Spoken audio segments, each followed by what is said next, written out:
To learn about the off-grid lifestyle and to be inspired to live your dreams, click subscribe so you don't miss anything. Hit the bell notification. Okay, so today we're going to continue working on the porch roof. As you saw me in yesterday's video, putting these posts in concrete. I put them in buckets here. Now, you saw that I was able to use a concrete where you just put the mix into the bucket or your post hole if you're going to use it in the ground, and you pour water into it, and it's supposed to mix up by itself. You don't have to mix it. Well, I don't know, it's maybe because I used it in a bucket instead of in the ground, I don't know, but I'm not a fan of this. This didn't work as well as I had hoped. I mean, it's solid. I'm not too worried about it going anywhere. There's cracks in it. Means that when water gets into this in the wintertime, it can freeze and it's going to expand and crack. So what I'm going to do to resolve this problem is I have one bag of concrete and I'm going to get another bag, and I'm just going to top these off with concrete, kind of cover up the concrete I already got here, just to keep that from happening so it doesn't crack in the wintertime. But that, I'm not too worried about it. I can do that after the project of putting the roof on is finished. Now, before I get started putting these posts into place, I want to talk to you about the firewood just real quick. If I don't keep people up to date on all the projects that's going on at the same time, people ask questions. As you know, a few days ago, we got, I would say, a cord and a third of firewood. We got it down quite a bit now. If you can remember, this pile of firewood went all the way down that log there. And so we have, I'm going to say just over a cord of firewood now. I don't have the exact measurements. It comes out 8 feet, so whatever 8 feet is, I would say probably 8 feet is, gosh, probably right there. So we just have just over a cord of firewood, plus we got all that. And then we have this sycamore here that Carolyn is splitting on the manual log splitter. I showed you how to use that the other day. So I've done all this by hand with a axe and a maul. And I'm telling you, I bought this axe just a few days ago. I didn't like it at first, but this is really coming in handy. I can use one axe. Of course, you gotta wear safety glasses because the axe isn't designed to do this. But if I slam the maul into a log and it doesn't go in, instead of having to do it again, I can just take the axe and I can pound that maul in, use it like a wedge and a sledgehammer, and it's really helping out. So it sped me up quite a bit. Carolyn and I were talking the other day, we've been discussing it for a very long time. Do we want to get a gas-powered log splitter? And I found one at Harbor Freight for like $900, and I was almost ready to get it. And we started talking about it again. We decided we're not going to get it. And the reason is we don't ever get in a hurry. This firewood here is for this coming winter. This firewood here is for 2 winters from now. So I can take my time and I can do a little bit at a time. Come out here for a half hour, split some firewood. I start getting a little hot or sweaty, I can quit, drink some water. Whereas a lot of people will wait until October, September, October, they'll cut down several trees, and then they got to start processing it real quick. We just don't have to.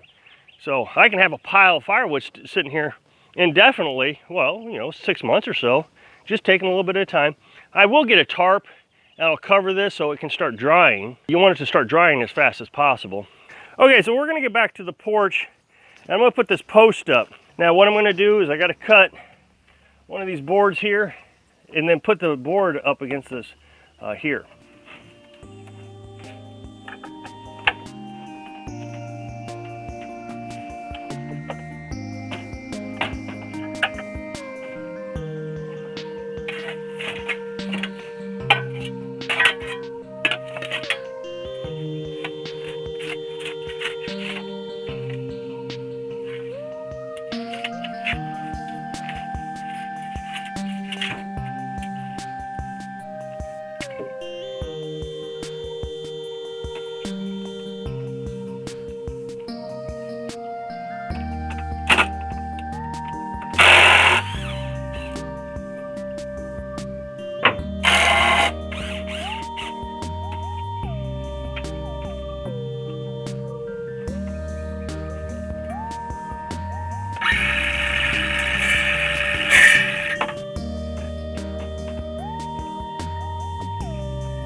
Okay, so hopefully that demonstrates what I've been unsuccessfully able to explain in the last few videos.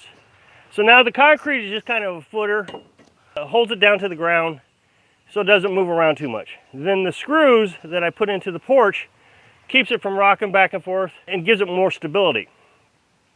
This way, I do not have to dig holes into the ground and put my posts into the ground. Now, of course, this is all going to get painted, so it'll be preserved from the weather. So I just finished the one on the front of the porch. Now I'm coming to the back of the porch, and you'll see that I have my bridge here. My support to my handrail is in the way, so I'm gonna have to take that off.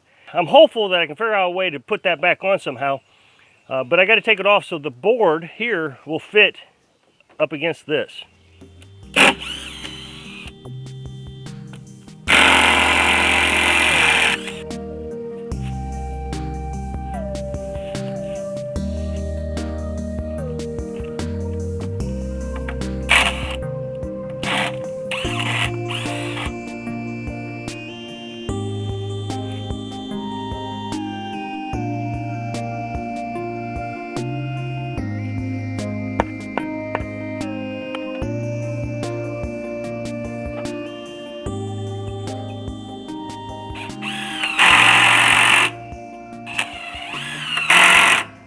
So these boards are pretty warped, and so I'm going to have to take that in consideration when I put my cross beam across, that everything's square. So it's going to be a little bit challenging kind of hanging out there in space up here at the top.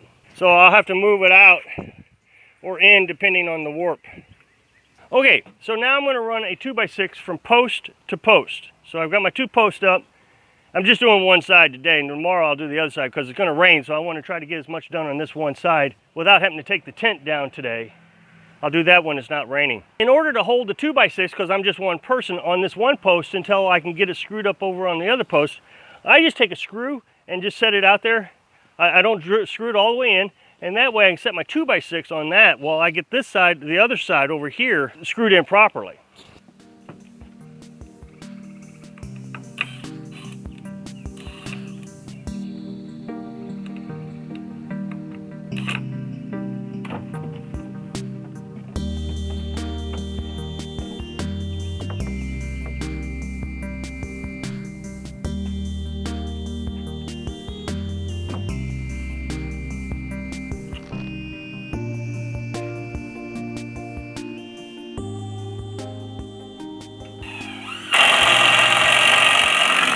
So now, on this side here, I'm going to put the board just over my head as I walk off the bridge.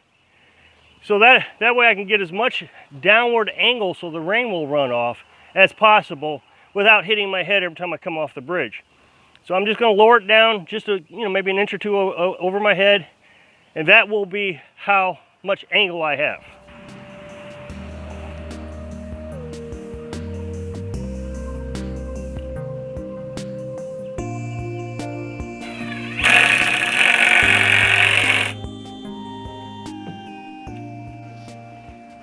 Okay, so I was telling you how I was going to turn this 2x4 into a 4x4. So I sandwiched another 2x4 right to it. So you can see now, right here, that all the weight of the roof will rest on this 2x4. And I ran it down to the porch. So now all that weight of the roof will land on these corners here of the porch. So now this side wobbles quite a bit, which I expect. So I will have to put bracing on this side.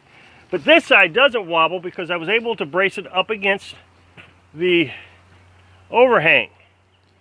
And so it doesn't have any movement. I got that good and tight. So hopefully I can do that on the other side too. And so that will take the wobble out of this side. I don't have to worry about this side. I didn't really want to have to run bracing up against the face of the house. It just would have been kind of ugly. But bracing over here, you won't even notice. Now recognize, I know I said this a lot when I was building a tiny house, but it's been a while since I've done anything to the tiny house. I'm doing this with no or limited electric. So I have my little power tools, battery operated power tools, my battery operated saw, my battery operated drill. And so then I just charge those up off the solar panels. Then I don't have to run the generator. Running the generator, just takes a lot of gas. Just sitting around waiting for the drill to come on the next time or waiting for the saw to come on. it just sits around running, wasting gas, not doing anything. Which I did quite a bit when I first started building the tiny house. And I hated it, so I was really glad to get the battery-operated power tools. Well, it started raining. I tell you, the weather forecasters, they can't do anything right. They just lie constantly. It was supposed to start raining at 8 o'clock this morning, then it wasn't supposed to rain until 2 o'clock this afternoon, and now it's not even supposed to be raining, and it's raining. So I guess I'm going to be forced to quit building this. Start again tomorrow if it's not raining. Now tomorrow they say it's not supposed to rain, but so tomorrow, assuming it doesn't rain, I'll start on the other side, and then I can start running my beams across. I don't know how fast I'm going to work at this. I'm going to work until I have to quit, but I'm in really no hurry. I got to take the tent down tomorrow. You know, that's a half hour to 45-minute job, just taking the stupid tent down. So I hope I can inspire you to build your dreams. Thanks for watching.